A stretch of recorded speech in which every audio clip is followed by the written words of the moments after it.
Chicken கிரேவினா யாருக்கு தான் பிடிக்காது? அதுவும் டேஸ்டியாக எம்மியாக வச்சு சாப்பிடும்போது அமிர்தமாக இருக்கும். அரை கப் சாதம் அதிகமாகவே சாப்பிடுவோம். வாங்க சிம்பிளாக சிக்கன் கிரேவி எப்படி செய்கிறதுன்னு பார்க்கலாம். சமையலுக்கு புளியார் சொல்லியே எண்ணெய் தான், அதை கொஞ்சம் போட்டுடலாம். அப்புறம் காய்கறிகளின் தலைவன் பல்லாரி, அதையும் கொஞ்சம் சேர்த்துக்கலாம். தலைவி தக்காளி, அதையும் கொஞ்சம் சேர்த்துக்கலாம். அடுத்து காரமான நபர் பச்சை மிளகா, அவங்களையும் சேர்த்துடலாம். அடுத்து அண்ணன் தம்பியான இஞ்சி வெள்ளைப்பூடு, அவங்களையும் சேர்த்துடலாம். அப்புறம் பேரம்பேத்தியான மல்லி இலை புதினா இலை, அதையும் சேர்த்துடலாம்.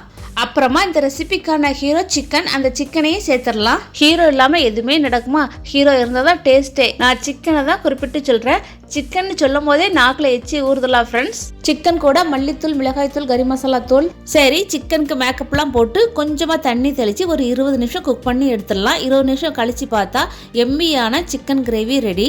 சிக்கன் கிரேவி கூட நெய்ச்சோறும் சிக்கன் 65 வச்சு சாப்பிட்டா அமிர்தமாக அமர்க்கலமாக இருக்கும் பாருங்கள். இது தாங்க சொர்க்கம். சரி, நான் சாப்பிட்டு வரேன். உங்கள் ஃப்ரெண்ட்ஸ் நான்வெஜ் லவராக இருந்தால் இந்த வீடியோவை ஷேர் பண்ணுங்கள். அவ்வளோதான் ஃப்ரெண்ட்ஸ். இந்த வீடியோ பிடிச்சிருந்தா லைக் பண்ணுங்கள். அடுத்த வீடியோவில் மீட் பண்ணலாம். ஓகே, பாய்.